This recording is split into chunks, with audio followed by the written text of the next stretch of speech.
I've had a few people say that they're getting Amazon, so they kind of wanted to find out as much as they could, kind of prepare. And since they were talking specifically about Amazons, I'm going to talk about the things that I love about my Amazon Parrot and the things, or parrots, and the things that I would change because I assume you kind of know some of the other parrot basics. Welcome to my Bliss, which is parrots. If you're new to my channel, I have over 22 species. I have 22 species of parrots. Well, I'm babysitting 23rd species. I love parrots, and if you're used to hanging out with me because you already subscribed and you've already hit the preference button so the YouTube lets you know when the next video gets released, usually tomorrow, thank you for being here.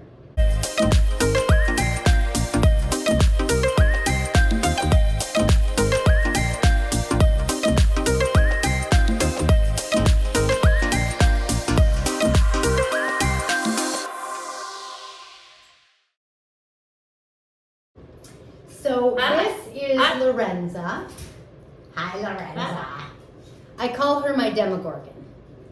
Now, I am really unsure how many species of Amazons there are.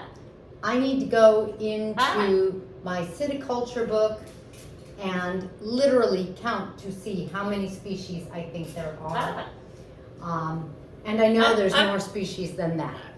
Now that she's moved out of center of the picture, one thing I would change about my Amazon Parrot, this one's not loud. And I'm sure I know you hear her. Even though I have my noise around me cancellation on. How's Lorenza? Now Lorenza is a yellow-naped Amazon. We have 4 Amazons, each one a different species. That makes it easy to get to 22. Lorenza's a yellow nape. We have a Mexican redhead. We have the biggest one, which is, hi sweetie. She's throwing me off. We have an orange-winged Amazon and the biggest one, which is a mealy, and we think he's a blue-fronted mealy Amazon. Amazon parrots are wonderful and amazing because they are affectionate. You could see Lorenza's already being affectionate with me. Now, please note, when you first bring your Amazon home, especially if you are adopting an Amazon that isn't a baby, don't put them on your shoulder and expect them to be unbiting and warm and cuddly like Lorenza. Generally speaking, experts are going to tell you not to put an Amazon on your shoulder because they bite. Lorenza is kind of a special case for me. Let me move the cage over a little. I want you to be able to see her. Lorenza is a special case because she chose me. Okay, so, yes, I know. Yes. And since she chose me, she's very good to me. So Lorenza just goes out of her way not to hurt me or anything like that. If I do something or she loses her balance and she's physically falling, she'll try to grab onto me with her beak, but instead of biting hard, she'll fall. If she decides that she's gonna hurt me, she's gonna fall. So an Amazon is going to be your best friend. You're just, I don't, to me, it's one of the strongest bonds because it's in a way, it's so committed. The downfall is that Amazon parrots are one-person parrots.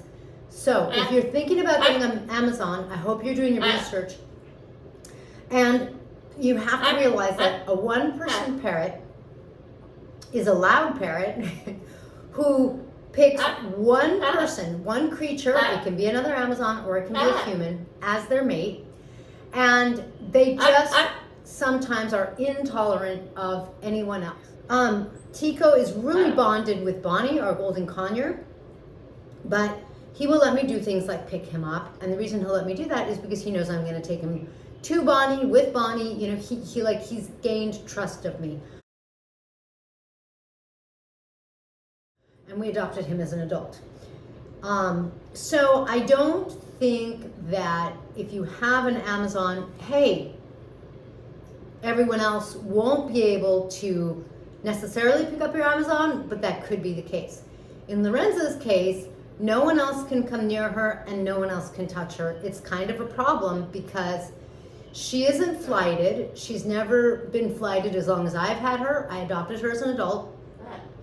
And if she were flighted, she would fly and attack people. She's not flighted, so she doesn't do that. So that's like a big problem. So a one-person parrot picks one creature, and if you are that creature, they're going to be pretty bad to other members of your family.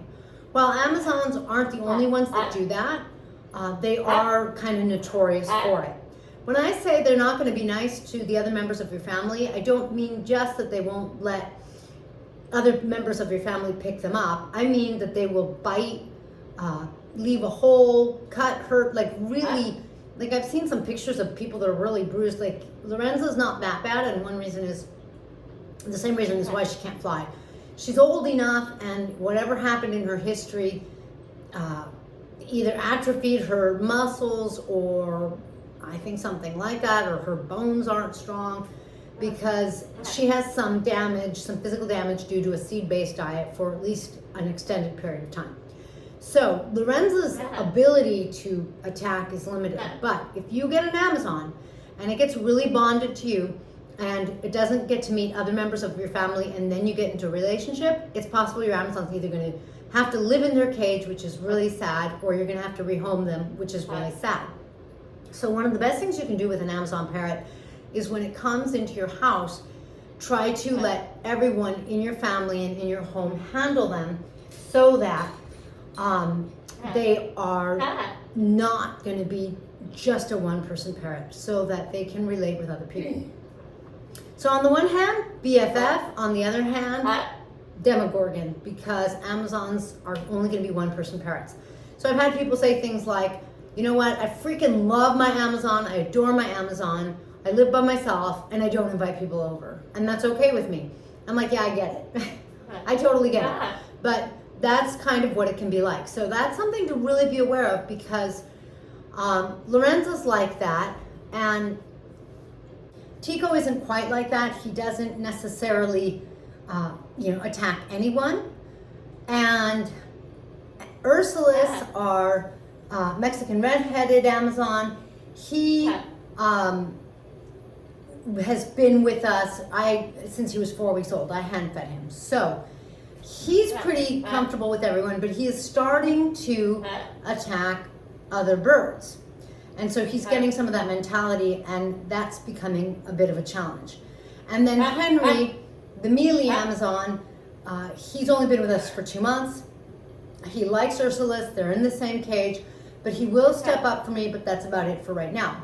So I can't say 25% of the time your Amazon is going to be a one-person parrot, because I don't really know that statistic, given that we've adopted 3 of ours as adults. So it's something to really be aware of, because that can be really problematic. Now, the fact that parrots, Amazons can talk. Hi, Lorenza. You want to say hi? I love you. I love you. Of course, they don't talk on camera. When Lorenza and I go for a walk in the neighborhood, one of the things that happens is everyone wants her to say hello. And so I'll ask her to say hello, and she does whatever the heck she pleases. And when she feels like saying something, if she likes the person, she'll say hello. If she doesn't like the person, she'll say goodbye. She goes bye-bye, dismissing them. Hi. Hi. Hi. When I'm eating something like a salad, she loves my mandarin oranges, and I'm very careful with them because that's high fructose. And Amazons should not have nuts in their diet. They should not really have seeds in their diet, or extremely limited. And they shouldn't have fruit in their diet because they're prone to getting overweight in all of those scenarios. And it's not super healthy for them. They're pretty much veggies and pellets and fresh water kind of Amazon parrot. So when I'm eating my salad and she sees the mandarin oranges, she will say, "Want some?" And that's a crack up. I love that she can communicate with me in that way. Ursulus, our Mexican redheaded, who's growing up with us, says more phrases than Lorenzo. Lorenzo only says like 3 or 4.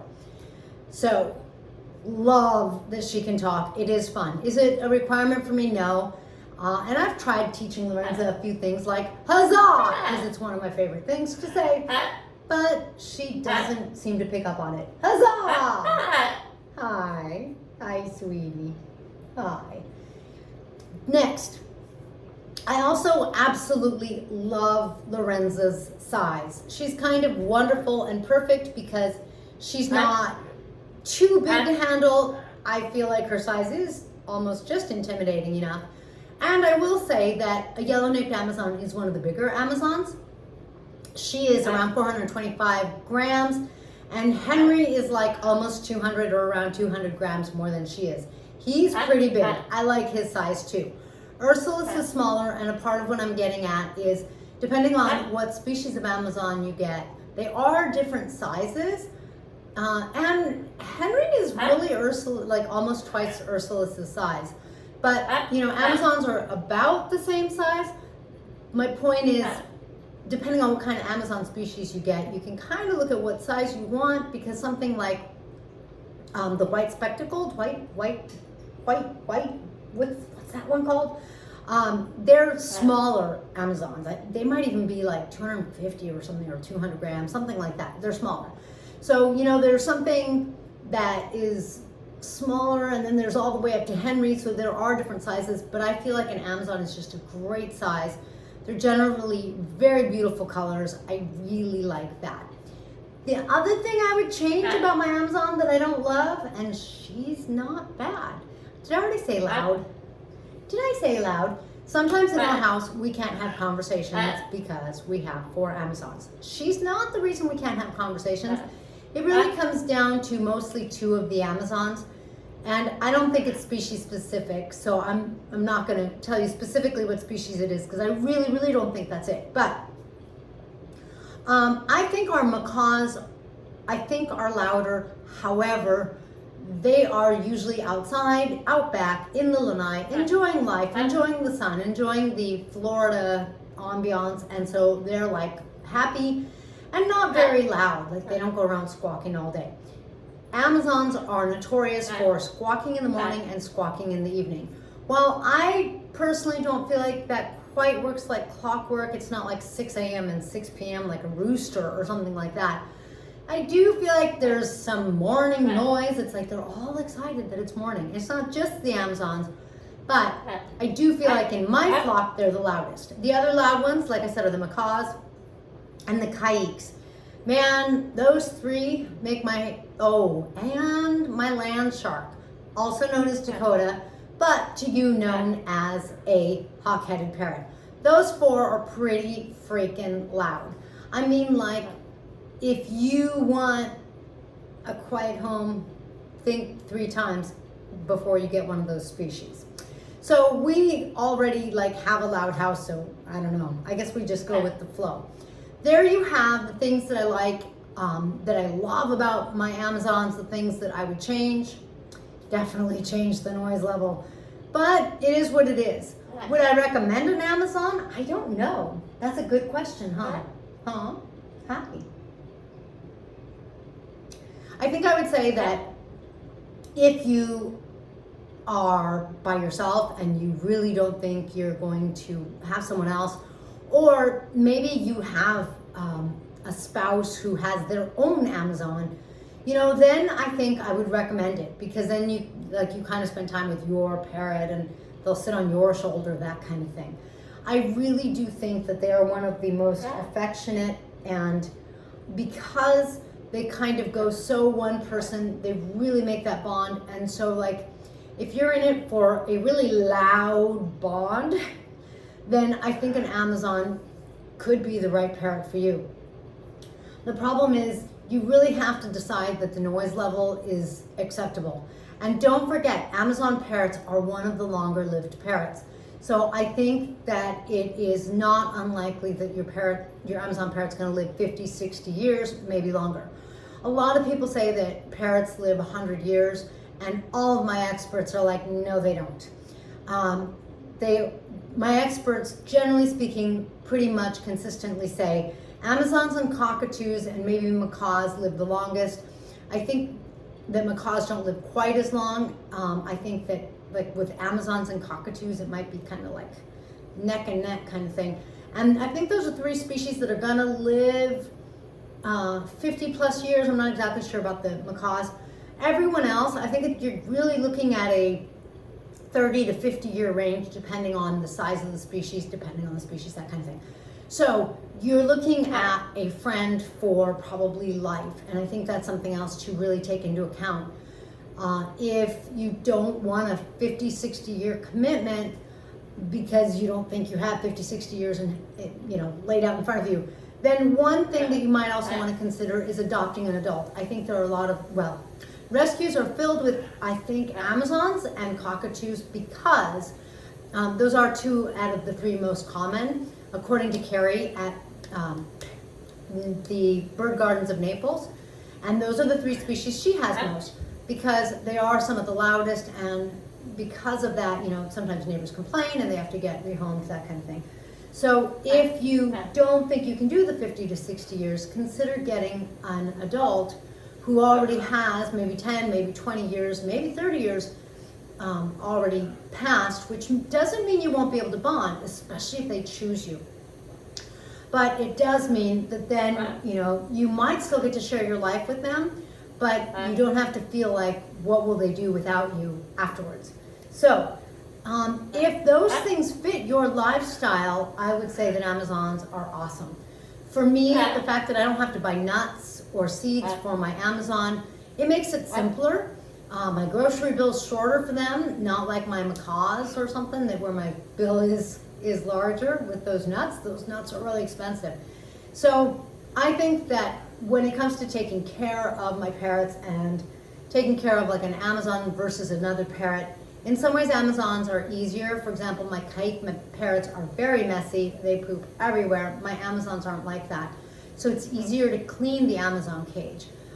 Like I said, in comparison to the macaws, they're more expensive because they need the nuts, that kind of thing.